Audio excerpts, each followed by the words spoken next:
Okay, I don't really know what prompted me to do this, except that the fact that I run into a lot of people who keep saying you should write a book, you should write a book, you should write a book, you should write a book. And I did start like memoirs and audio tapes and things like that, but of course the moving company that stored my thing for five plus years and charged me over $25,000 and then made off of my stuff and were out of business for over a year and still charging me rent, made off with everything that I own, that included. So it's kind of lost to the whole theme of putting the book together. A lot of information has been lost. Stuff that I can't possibly remember whether or not I did or not. So please forgive the redundancy if any of this seems redundant, but I have been homeless off and on since about 1983 when I got back from LA. Actually, I became homeless in 1981. I helped someone move to Miami, Florida, who paid me back by throwing me out in the street. From there, I hitchhiked to LA and pretty much walked and hitchhiked across the United States from the southern end of Florida into Skid Row. I got a ride from an old man in a old Cadillac who let me drive from El Paso, Texas into LA. Once I got into LA, I lived on the streets of LA and I got work. I've had work all my life. I mean, as a child, I was hustling bottles for deposit money, and then I got to go to the grocery store so many times that the people there would recognize me, and so they would like let me watch them like price things, help them put it out. At 11 years old, I was like taking people's things home to their house and going in their house and socializing. So I was pretty gregarious as a child. I always worked.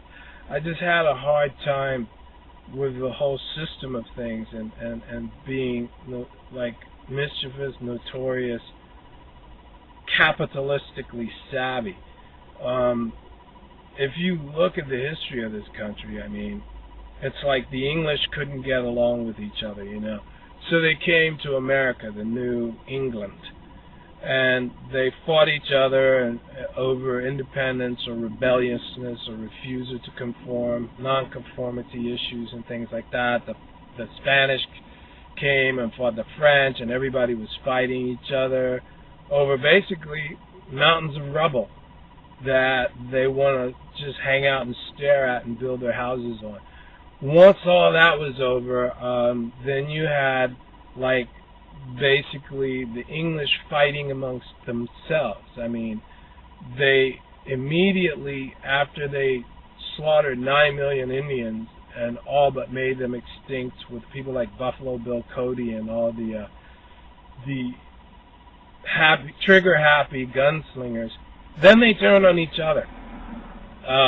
The government started turning on the homesteaders, and the capitalists were turning on the workers, and miners were dying in camps that were catching on fire and had open sewers and open holes in shacks. If you listen to like a lot of the music of Sarah Olga Gunning, you'll hear like the voice of the oppressed from the same ethnicity. So it's always something with men. I mean, men are always doing something to each other, because right after that, while the coal miners were dying of black lung, supplying power for the capitalists, all of the same ethnicity, then you've got the North fighting the South over slavery, slave possession, Civil War, things like that, where if you didn't join, you were hung as a traitor or something like that. I mean, it's absurd. And the fighting just goes on and on and on, with the North fighting the South and then winning. Even the petty squabbles that men have now. And it's all over money, wealth, power, fame, the ability to bribe. So like men who have any integrity, who believe in morals or values, who have a conscience, usually are left out to dry. Philosophers, psychologists, people who really have a direct effect on society are given menial salaries because their tasks are considered to be menial. So even as an artist, I suffer disenfranchisement because of the fact that it's just hard for me, especially after the accident. Like when I was a technician for years and years and years, and they just watched me heal injured while the insurance companies fought over who's going to pay what for what. It's really hard for me to make a living, not to make money, but to make beyond a meager salary. It's just, a lot of times I just can't think. But my life has been anything but dull. It's been very enchanting. I've been on TV, I've been in the movies, I've worked for famous people, I've been around people of means, but I've also been around people who sleep in dumpsters at night and who pick up cigarette butts off the ground and roll them in brown paper bag and smoke them because that's how they put their cigarettes end to end.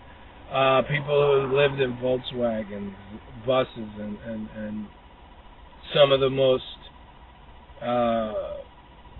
considered emotionally unstable and people out there.